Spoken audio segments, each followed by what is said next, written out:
মাঝে মধ্যে মনকে বোঝাবেন নিজের ভালো থাকাটা সবার আগে। কে কী ভাববে, লোকে কি বলবে, এমন ভাবনাকে মনের মধ্যে একদম প্রশ্রয় দেবেন না। আপনি যদি সঠিক পথে হাঁটেন, সততার সাথে থাকেন, অন্যায় যদি না করে থাকেন, তাহলে মুখের উপর না বলতে শিখুন। জোর গলায় একদম সপাটে কথার জবাব দিন। কেউ অপমান করলে তাকে বুঝিয়ে দেবেন। ইটের জবাব আপনিও পাথর দিয়ে দিতে পারেন।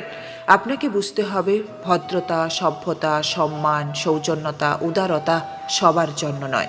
যে আপনাকে অপমান করলো, আপনার সাথে খারাপ ব্যবহার করলো, নিজের সুবিধার জন্য আপনাকে ব্যবহার করলো, আর আপনি বুঝতে পেরে নিজেকে তার কাছ থেকে নীরবে সরিয়ে নিয়ে এলেন, এমন থিওরি দিয়ে সবসময় জীবন চালাবেন না। এতে অন্যায়কারী প্রশ্রয় পায়।